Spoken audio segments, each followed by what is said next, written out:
오늘 아침 하나님께서 저희들에게 주시는 말씀은 구약성경 898면 우리 시편 126편 1절에서 6절까지의 말씀입니다.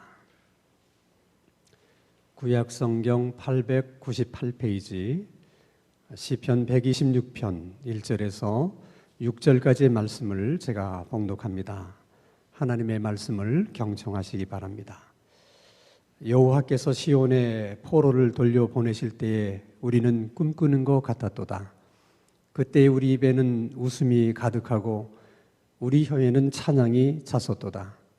그때 문나라 가운데서 말하기를 여호와께서 그들을 위하여 큰 일을 행하셨다 하였도다. 여호와께서 우리를 위하여 큰 일을 행하셨으니 우리는 기쁘도다. 여호와여 우리의 포로를 남방 시내들 같이 돌려보내소서. 눈물을 흘리며 씨를 뿌리는 자는 기쁨으로 거두리로다. 울며 씨를 뿌리러 나가는 자는 반드시 기쁨으로 그 곡식단을 가지고 돌아오리로다. 아멘.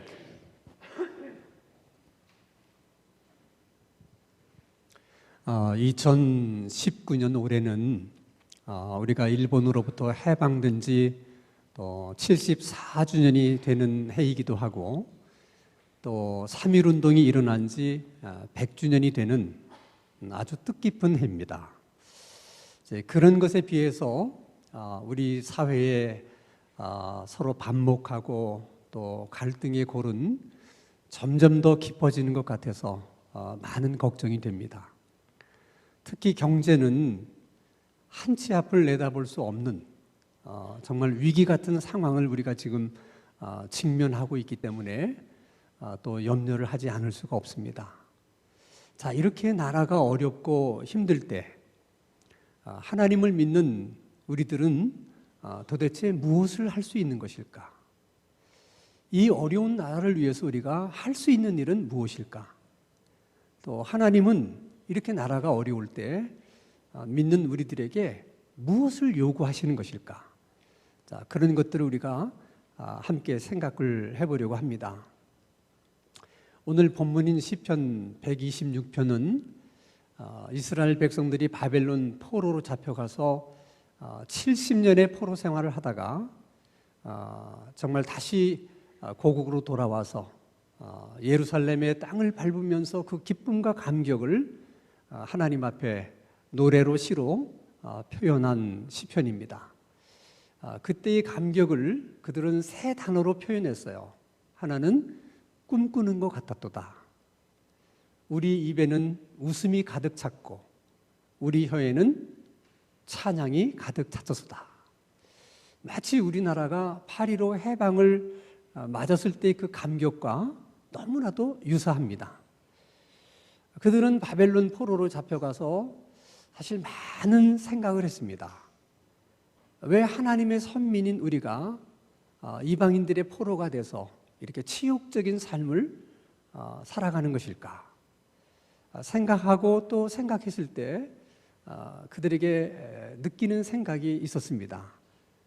우리가 하나님을 바로 섬기지를 못했구나. 그렇게 하나님이 우상을 섬기지 말라고 그랬는데 우리가 하나님의 말씀을 듣지 않고 우상을 섬겼구나. 그렇게 하나님의 말씀에 순종하라고 하나님이 그토록 당부를 하셨지만은 우리가 하나님의 말씀에 순종하지 못해서 그 죄값을 우리가 이렇게 받는 것이구나. 이런 생각이 들면서 너무 마음이 아파서 하나님 앞에 자연히 울면서 회개를 하게 됩니다. 울면서 회개를 하면서 또 한편은 하나님께 간구하게 됩니다. 하나님, 우리가 우리의 죄 때문에 우리가 이런 어려움을 겪고 있기는 하지만은 그래도 하나님이 다시 한번 우리들에게 자비를 베푸셔서 우리가 그처럼 그리워하는 고국 땅, 예루살렘 땅을 밟을 수 있도록 하나님 은총을 베풀어 주십시오. 고국을 생각하고 예루살렘을 생각하면 또 눈물이 나는 거예요. 그래서 그들은 또 울면서 하나님 앞에 예루살렘으로 돌아가게 해달라고, 그 땅을 밟을 수 있게 해달라고 그렇게 기도를 합니다. 근데 어느 날 갑자기 정말 꿈만 같은 일이 일어나게 된 것입니다. 정말 그들이 그처럼 사모했던 예루살렘으로 돌아오게 되었고 그 땅을 밟게 된 것입니다. 그때 그들이 또 한 가지 깨달은 사건이 있었어요. 그것은 오늘 본문의 말씀처럼 눈물로 씨를 뿌리는 자는, 정말 눈물로 하나님 앞에 기도하는 자는 기쁨으로 단을 거두는 것처럼 하나님께서 우리에게 기쁨으로 응답해 주시고 기쁨으로 되돌려 주시는 하나님이시다 하는 걸 그들이 깨닫게 된 거예요. 눈물의 기도는 이런 힘이 있구나. 눈물의 기도에는 이런 큰 하나님의 은혜가 있구나 하는 걸 깨달은 거예요. 그래서 우리가 이 시편의 말씀을 읽으면서 정말 나라가 어렵고 힘들 때 우리가 할 수 있는 일, 또 우리가 해야 되는 일이 바로 눈물의 기도가 아닐까 하는 생각을 해보게 된 것입니다. 자, 그러면 우리가 나라를 위해서 기도할 때 어떤 기도를 해야 되는 것일까? 이 나라의 어려움의 문제가 도대체 어떤 문제인가? 그 문제를 우리가 제대로 알아야 그 문제에 대해서 기도도 바르게 할 수 있지 않겠습니까? 그래서 오늘 이 사회가 또 우리나라가 안고 있는 문제들이 무엇인가를 간단하게 생각하면서 기도의 제목들을 찾아보려고 합니다. 현재 우리 사회가 그처럼 반목하고 갈등하는 그 모든 이유는 어디서부터 시작이 됐느냐? 그것은 우리가 일본에게 나라를 빼앗기는 것으로부터 시작이 됐어요. 그럼 왜 우리는 나라를 빼앗겼을까? 그것은 구한말 정치 지도자들이 이 국제 정세에 무지했고 거기다가 독선과 교만이 더해지면서 아무런 준비를 하지 않은 거예요. 그래서 나라를 빼앗기게 됐습니다. 많은 사람들은 친일은 참 나쁘다 얘기합니다. 그것은 사실입니다. 친일은 나쁜 것입니다. 그러나 사실 친일만 나쁜 것이 아니라 나라를 잃어버린 그 일도 사실은 친일보다도 더 나쁜 일이에요. 더 잘못된 일이에요. 왜냐하면 나라를 빼앗기지만 않았더라면 뭐 친일이고 반일이고 이런 논쟁이 사실은 있을 필요가 없는 것이거든요. 그런데 오늘도 많은 사람들은 친일을 한 사람들에 대해서는 관심이 많아요. 그래서 그 사람들의 이름을 찾아내고 그들이 어떤 친일 행적을 했는지를 자세히 기록해서 역사에 남겨야 된다. 그런 노력들을 합니다. 그렇지만 실제로 나라를 잃어버리게 만든 그 장본인들에 대해서는 너무 관대한 거예요. 근데 사실은 나라를 잃어버리게 만든 사실 그들의 잘못이 더 중요할 수 있어요. 그때 관여했던 사람들도 다 찾아내고 그 어려운 시기에 그들은 도대체 무엇을 했기에 나라를 잃어버리게 됐느냐 하는 것도 자세히 기록에 남겨야 됩니다. 그래야지만 우리가 똑같은 일을 되풀이하지 않을 수가 있는 거예요. 지금이나 그때나 원리는 똑같아요. 나라가 힘이 없으면 빼앗기게 되거나 다른 나라의 정치 경제적으로 예속될 수밖에 없습니다. 지금 우리나라도 마찬가지입니다. 우리나라가 힘을 잃게 되면 또 우리나라는 어떤 나라에게 정치적으로나 경제적으로 예속될 수밖에 없고, 그렇게 되면 오늘 우리가 서로 갈등하고 반목하는 이 아픔을 우리 다음 세대들도 그대로 되풀이할 수밖에 없는 거예요. 그래서 우리나라에게 가장 중요한 일은 적어도 다른 나라에게 나라를 빼앗기거나 정치 경제적으로 예속되지 않을 수 있을 만큼의 힘 있는 나라가 돼야 된다. 적어도 우리나라를 스스로 지킬 수 있는 그런 힘을 가진 나라가 되어야 한다. 그것을 가장 중요한 우선순위로 삼아야 돼요. 그런 나라를 만드는 데 있어서는 모든 국민들이 한 마음이 되어야 합니다. 정치하시는 분들도 그것을 가장 큰 우선순위로 생각해서 무슨 일을 할 때 이 일이 우리나라를 정말 힘 있는 나라로 만드는 데 도움이 되느냐 하는 것을 가지고 판단을 해야 됩니다. 그래서 우리가 첫 번째 나라를 위해서 기도해야 될 제목은 하나님께서 우리들에게 되찾아 주신 이 나라를 다시는 빼앗기지 않을 수 있도록 그 정도의 힘은 가질 수 있는, 스스로를 지킬 수 있는 힘을 가질 수 있는 그런 나라가 되게 해주시고, 그 문제만큼은 모든 국민들이 마음이 하나 되게 해주십시오. 그리고 모든 정치하시는 분들도 그 일에 우선순위를 두고 그렇게 정치를 할 수 있는 그런 정치인들이 되게 해주십시오 라는 기도를 우리가 드려야 됩니다. 자, 두 번째는 우리가 일본에 36년 동안 이렇게 압제를 받다가 어느 날 정말 해방이 됐어요. 그런데 우리 힘으로 해방이 된 게 아니에요. 만약 독립군들이 해방을 시켰더라면 지금 우리가 갈등하고 있는 이런 문제들은 처음부터 없었을 거예요. 근데 불행하게도 우리 힘으로 우리나라를 되찾지 못하고 미국이 우리에게 해방을 가져다 줬습니다. 그게 사실이에요. 그래서 중국에 임시정부도 있었고 독립군들도 있었지만은 하나도 인정을 받지를 못했습니다. 자, 그 이후에 이제 해방된 이 나라를 우리가 어떤 나라로 세웠으면 좋겠는가 하는 일을 두고 많은 사람들의 생각이 달랐습니다. 중국과 러시아의 영향을 받은 사람들은 우리도 저 나라들처럼 사회주의, 공산주의의 체제를 가진 나라를 만들면 좋겠다 이렇게 생각하는 분들도 계셨고, 또 미국의 영향을 받은 사람들은 미국처럼 이렇게 자유민주주의 나라를 세우는 것이 좋겠다. 그래서 그 문제를 놓고도 많은 갈등과 다툼이 있었습니다. 그러다가 이 소련과 미국에 의해서 한반도가 38선으로 나눠지게 됩니다. 그래서 자연히 북쪽은 중국과 소련처럼 사회주의, 공산주의 체제의 정부가 들어섰고, 남쪽에는 자유민주주의 체제의 정부가 들어서게 됩니다. 이 일로 인해서 많은 국민들의 이동이 생겼어요. 북쪽에서 살고 있었지만은 나는 사회주의나 공산주의 체제는 싫다, 미국처럼 자유민주주의 체제가 좋다, 이런 사람들은 다 이북에서의 땅과 집도 버리고 다 이제 이남으로 내려왔습니다. 또 반대로 사회주의나 공산주의 체제가 이상적인 체제다, 우리나라는 그런 나라가 돼야 된다, 이렇게 생각한 사람들은 또 남쪽에서도 다 일부러 이제 북쪽으로 올라가서 살게 됐습니다. 자, 중요한 것은 사회주의가 더 좋으냐, 또 뭐 자본주의가 더 좋으냐, 이것은 윤리적으로 판단할 수 있는 것이 아닙니다.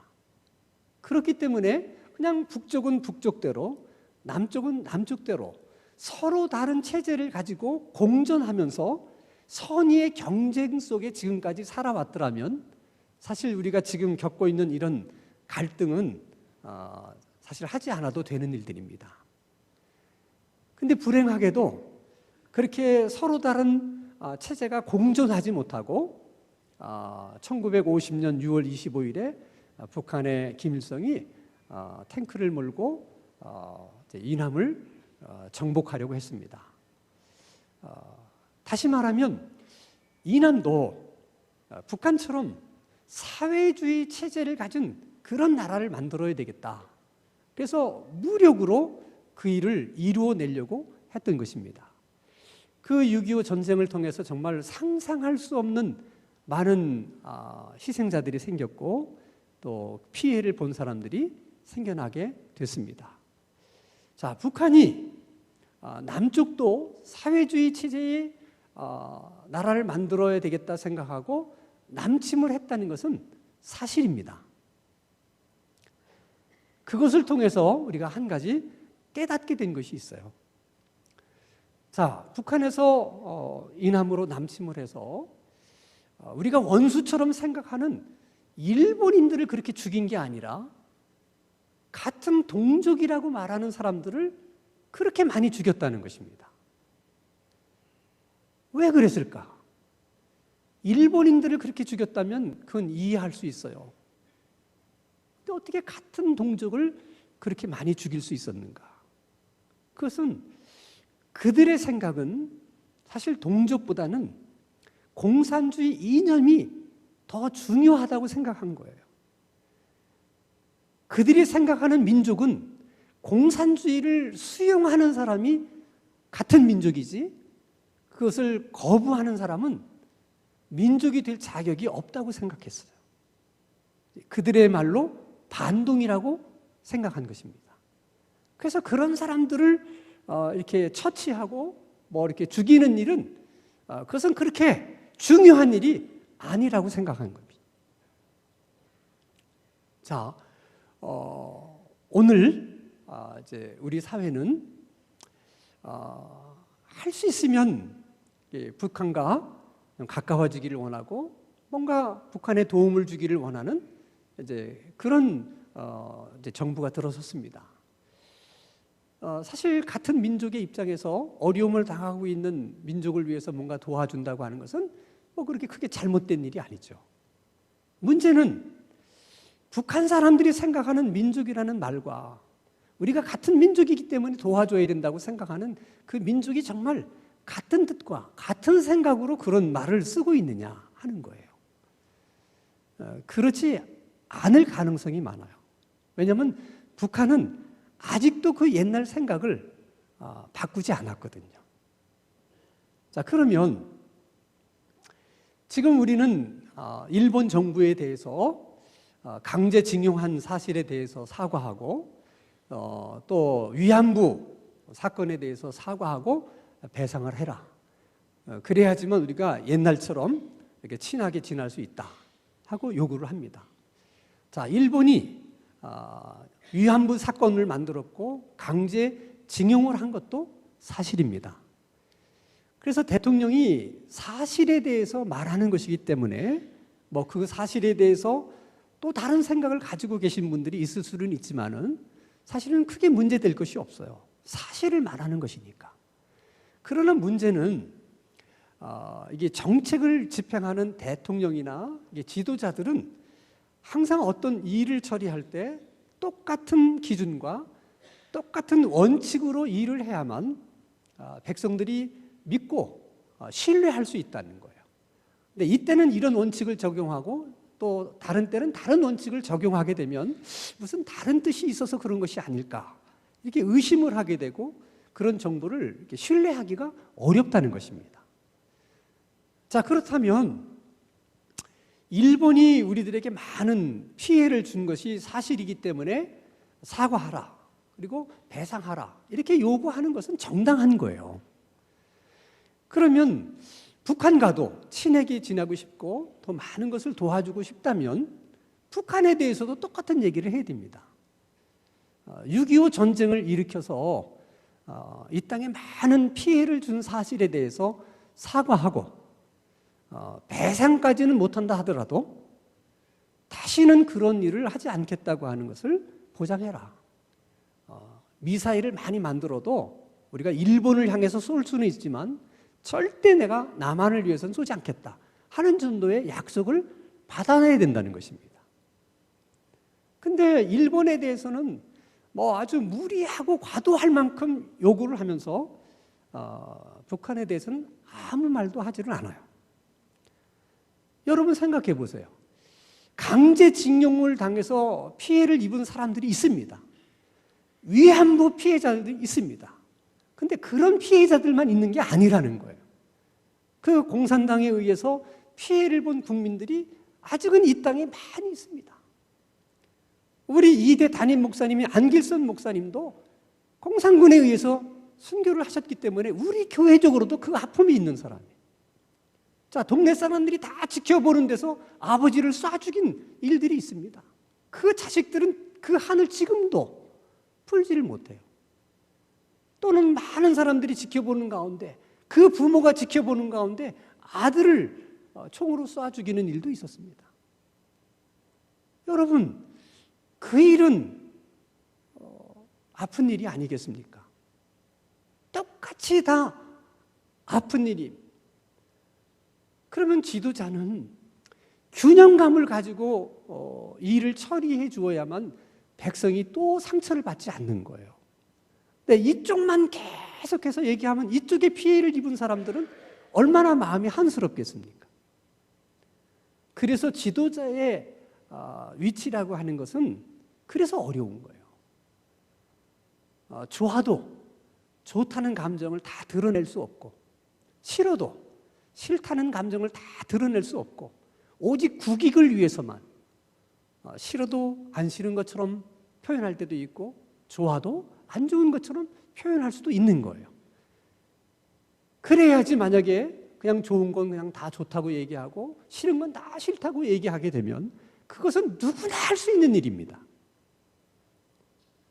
그래서 우리가 기도해야 될 것은 우리 정치 지도자들이나 특별히 대통령이 이렇게 균형감을 가지고 이렇게 정치를 하시고, 균형감을 가지고 항상 무슨 일을 해서 그 대통령이 하는 일 때문에 국민들 사이에 더 반목이 깊어지거나 갈등하는 일이 생기지 않도록 그렇게 하나님께서 지도자들에게 좀 지혜를 주시기를 바랍니다 하는 그런 기도가 오늘 절실한 거예요. 그리고 세 번째로 생각할 수 있는 것은, 저희들이 대학을 다닐 때는 그저 한 학기에 반절은 공부를 하고 반절은 데모를 했어요. 그래서 개강하고 한 달쯤 공부하다 보면 휴교령이 내려져서 학교에 가지를 않았습니다. 그때는 공부를 안 하니까 너무 좋았어요. 근데 생각해 보니까 그게 얼마나 아픈 역사인지 몰라요. 근데 뭘 위해서 데모했느냐? 딱 한 가지예요. 독재 정권 물러가라는 거예요. 유신 철폐하라는 거예요. 박정희 대통령이 비록 경제 성장을 위해서는 큰 공헌을 했다 하더라도 유신헌법을 만들어서 독재하려고 하는 것은 안 된다. 왜 안 되느냐? 독재를 하게 되면 어느 독재자든 자기 독재를 합리화시키기 위해서 국민의 기본권인 자유를 억압하고 제한하는 일을 하게 됩니다. 그 자유권 가운데 가장 대표적인 것이 언론의 자유예요. 근데 그 유신 잘못됐다. 그렇게 장기 집권하면 되냐? 이런 얘기를 못하도록 강제적으로 막은 거예요. 그래서 그런 얘기하는 사람이 있으면 다 잡혀갔습니다. 그때는 우리 교회 정도 되는 사이즈의 교회들도 정복과 형사가 예배 드릴 때 다 한 명씩 참석을 했어요. 은혜 받으려고 온 게 아니고, 목사님이 설교 중에 혹시 유신에 대해서 뭘 얘기한다든지 박정희 대통령에 대해서 무슨 반대하는 그런 얘기를 할까 봐 그래서 그렇게 한 거예요. 근데 지금 현재 정부의 이제 대부분 요직에 있는 사람들은 다 그때 민주화 투쟁을 했던 사람들이에요. 그게 사실이에요. 그들은 그 민주화 운동을 하다가 감옥에 간 것을 마치 훈장을 받은 것처럼 아주 자랑스럽게 생각해요. 근데 그건 사실이에요. 문제는 그들이 도대체 왜 그렇게 감옥에 가면서까지 민주화 운동을 했느냐는 거예요. 그것은 독재 정권의 항거에서 자유를 되찾기 위해서 한 것입니다. 그렇다면 그들이 정권을 잡고 그들이 나라를 다스린다면 그 나라는 어떤 나라가 되어야지 마땅하겠습니까? 그 어느 때보다도 국민들이 자유를 마음껏 누릴 수 있는, 표현의 자유가 마음껏 주어질 수 있는 그런 나라가 되어야지 당연한 것이고 마땅한 것입니다. 근데 현실은 그렇지 않다는 거예요. 독재 정권을 타도하자고 민주화 투쟁을 했던 그분이 지금은 독재를 해요. 예를 들면 교육청에서는 학생 인권 조례라고 하는 걸 만들었어요. 그 자체만 보면 참 좋은 것 같다는 생각이 들어요. 그런데 결과적으로 그것 때문에 선생님들은 선생님으로서 학생들에게 할 말이 있잖아요. 근데 그 말을 못하는 거예요. 왜냐하면 잘못 말했다가 시비에 걸리게 된다든지 뭐 문제가 생길까 봐. 그래서 선생님이면서도 학생들에게 마땅히 해야 될 말을 하지 못하는 선생님들이 너무 많은 거예요. 그 선생님들이 그것 때문에 굉장히 갈등하는 거예요. 선생님은 선생님으로서 마땅히 그 가르치는 학생들에게 바른 말을 할 수 있어야 되고 또 뭐 교훈의 말이 필요하다면 그 말을 해야 되는데 그 말을 못하게 만드는 거예요. 또 모든 지자체들은 차별금지법을 국회에서 통과를 못 시키니까 다 지방자치제 조례로서 이 차별금지법에 해당하는 조례들을 만들어요. 자, 핵심적인 내용은 이런 얘기입니다. 자, 동성애가 좋으냐 나쁘냐? 여러분, 동성애에 대해서 좋다고 하는 사람도 있을 수 있고 안 좋다고 하는 사람도 있을 수 있어요. 생각은 다양하기 때문에 그러면 안 좋은 사람은 안 좋다고 얘기하도록 버려두고 좋다는 사람은 좋다고 하도록 얘기를 해야 되는데 동성애가 나쁘다고 얘기하는 것은 안 된다는 거예요. 왜냐하면 그것은 약자를 차별하는 것이기 때문에 그렇다는 거예요. 그것이 왜 약자를 차별하는 것이냐? 그게 도대체 누구의 생각이고 누구의 기준이냐? 다 그들의 생각이에요. 그래서 만약에 동성애가 잘못됐다 이렇게 말하는 사람은 법적으로 처벌을 하겠다는 거예요.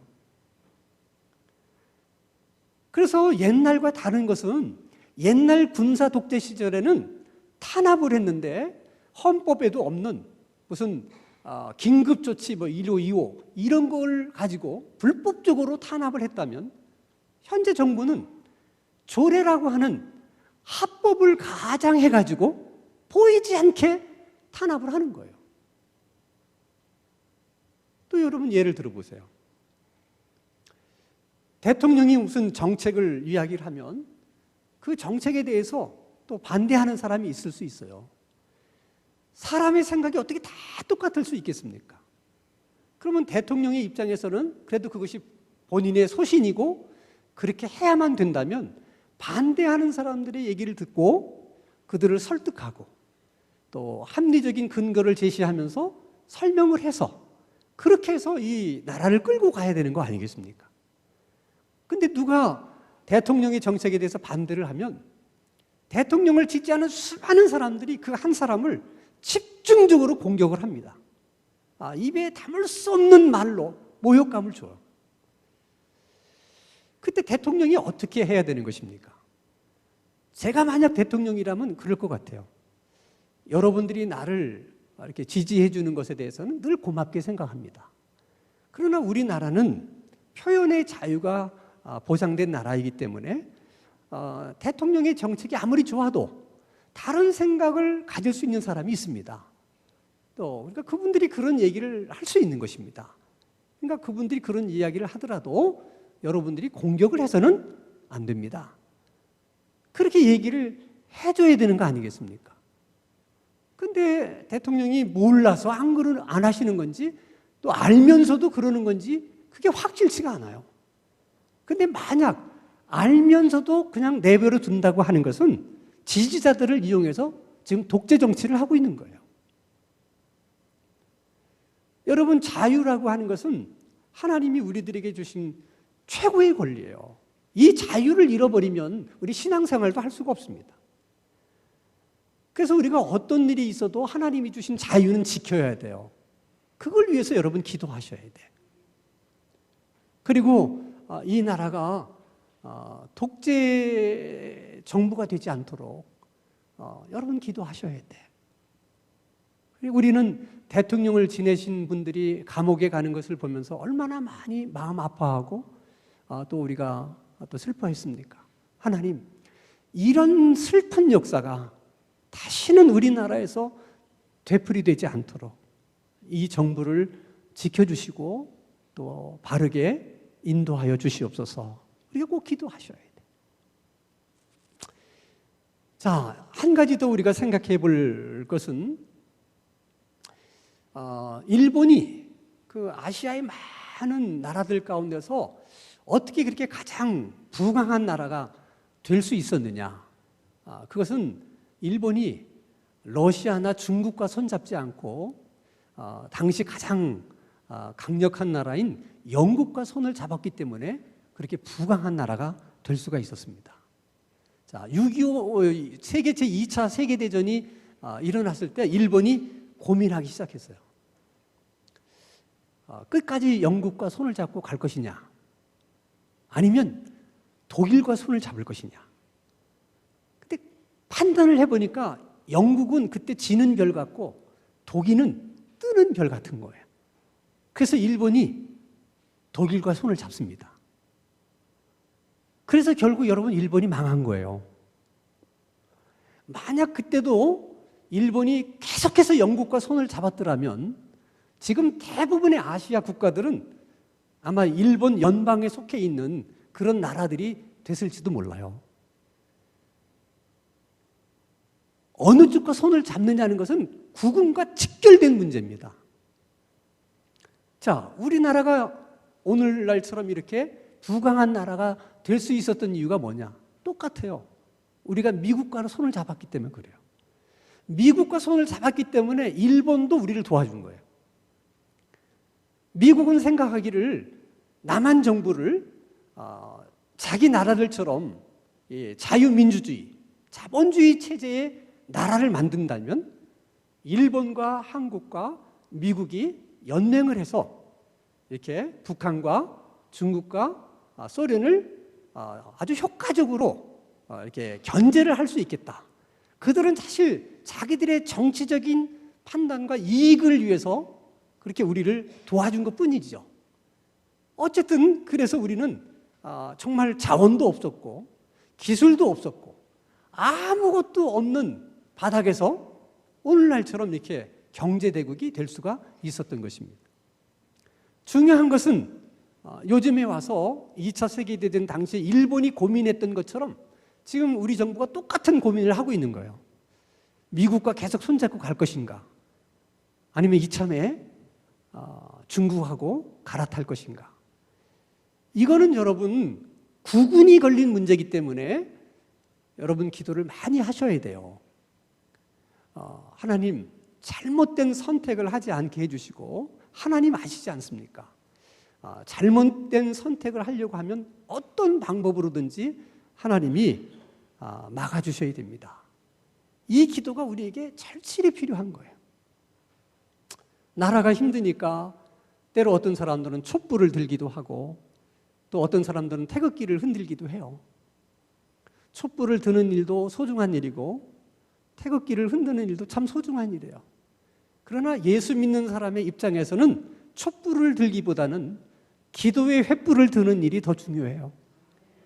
태극기를 흔드는 일도 소중하지만 우리들에게 있어서는 모세처럼 두 손을 높이 들고 기도의 손을 흔드는 것이 더 중요해요. 왜냐하면 기도는 우리가 할 수 없는 일도 해낼 수 있거든요. 예를 들어 여러분 에스더서에 보면 하만이라는 사람이 왕의 총애를 받아서 거의 왕과 같은 대우를 받습니다. 그래서 이 하만이 교만해질 대로 교만해졌어요. 어디를 지나가도 모든 사람이 그 발 앞에 엎드려 절을 합니다. 그런데 모르드게가 성문을 지키는 일개 하급 관리인데 하만이 지나가는데 뻣뻣이 서서 절을 하지 않는 거예요. 그것은 모르드게가 유태인이었기 때문에 하나님 외에는 아무에게도 절할 수 없다. 우상에게 절할 수 없는 것처럼 나는 하나님 앞에만 절을 하는 사람이다. 그래서 신앙적인 이유 때문에 절을 안 한 것입니다. 그때 하만이 엄청 자존심 상해요. 모든 사람들이 내 앞에 무릎을 꿇고 절을 하거늘 유태인 주제에 나에게 절을 하지 않아? 이런 놈은 그냥 내버려 두면 안 된다. 그래서 어떤 생각까지 하느냐? 죽여야 되겠다.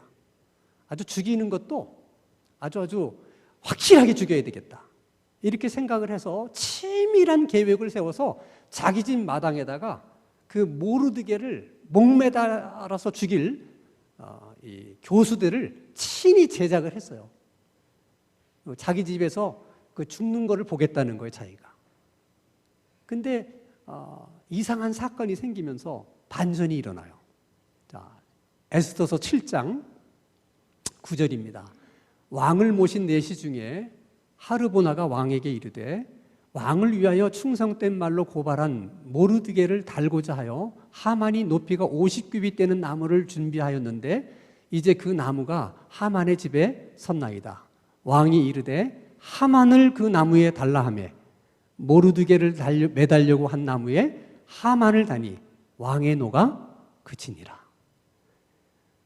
다 모르드게를 죽이려고 계획을 했는데 반전이 일어나면서 그 자기가 만든 거기에 자기가 목매달아 죽임을 당하는 반전이 일어났다는 거예요.